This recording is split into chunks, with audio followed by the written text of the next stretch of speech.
مسلمان کے مرنے کے بعد اس کے عزیز و اقارب یا رشتہ داروں کو مرنے والے کو ثواب پہنچانے کے لیے کون سا کام کرنا چاہیے اور غم اور سوگ کا کیا طریقہ ہے؟ کوئی مسلمان فوت ہو جائے اس کے سارے اعمال روک دیے جاتے ہیں۔ رسول اللہ صلی اللہ علیہ وسلم کا فرمان ہے آدم کا بیٹا جب مر جاتا ہے اس کے اعمال منقطع ہو جاتے ہیں سوائے 3 عملوں کے۔ اس حدیث میں 3 عملوں کا ذکر ہے۔ وہ عمل کیا ہے؟ صدقۃ جاریہ، کہیں درخت لگوا گیا، کہیں کنواں کھدوا گیا، کہیں ہسپتال بنوا گیا، کہیں مسجد بنا گیا، کہیں مدرسہ بنا گیا۔ وہ عمل جو مرنے کے بعد بھی اس کا صدقہ جاری ہے، لوگ اس سے فائدہ اٹھا رہے ہیں، اس کا ثواب مرنے کے بعد بھی اس کو ملتا رہتا ہے۔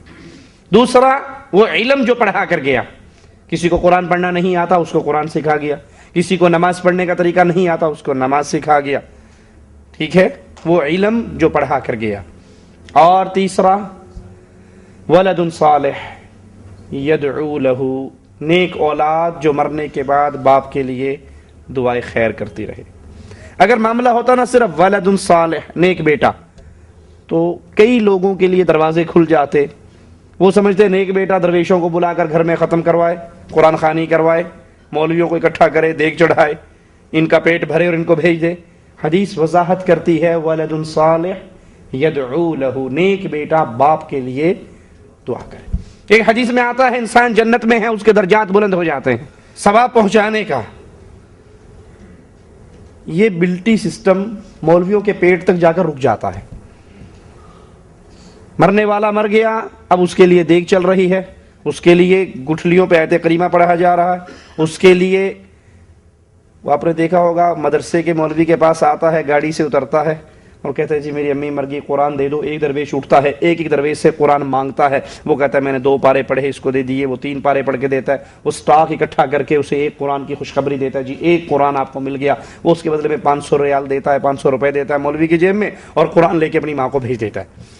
یہ سب ڈرامہ ہے، یہ سب ڈرامہ ہے، یہ کھانے کا ڈھونگ ہے، یہ مولویوں کا بنایا ہوا معاملہ ہے، یہ میڈ ان انڈیا پاکستان مسئلہ ہے، یہ قرآن و حدیث کا مسئلہ نہیں ہے۔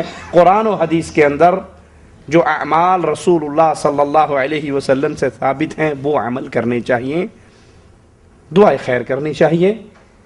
اگر یہ کھاتا ہوتا کہ یہاں سے پیچھے کوئی نماز پڑھ کے بھیجتا رہے، کوئی قرآن پڑھ کے بھیجتا رہے، تو امیر آدمی جیت جاتے، غریب مارا جاتا۔ امیر مرنے سے پہلے کسی مولوی کے نام 2-4 لاکھ روپے اس کے اکاؤنٹ میں ڈال جاتا کہ مولوی صاحب میں جا رہا ہوں، تو لگے رہنا پیچھے۔ ہاں، جو انسان لیس للانسان الا ما سعى، انسان کو وہی ملے گا جو انسان خود کر کے گیا۔ غم اور سوگ کا کیا طریقہ ہے؟ کہیں میت ہو جائے، آپ ان کے گھر جا رہے ہیں افسوس کرنے کے لیے، تو انا للہ و انا الیہ راجعون، انا للہ ما اعطى وله ما اخذ۔ ہم نے بھی اللہ کے لیے اللہ کی طرف جانا ہے، اور یہ جو چلا گیا یہ بھی اللہ کی امانت تھی، ہم بھی اللہ کے ہیں، یہ بھی اللہ کا تھا، ہم باقی ہیں، اس کو اللہ لے گیا ہے۔ جو چاہے وہ لے جائے، جس کو چاہے چھوڑ دے، ہر چیز کا اللہ کے پاس وقت مقرر ہے۔ اصبر واحتسب، صبر کرو اور اللہ سے ثواب کی امید رکھو۔ یہ غم کا طریقہ ہے، یہ افسوس کرنے کا طریقہ ہے۔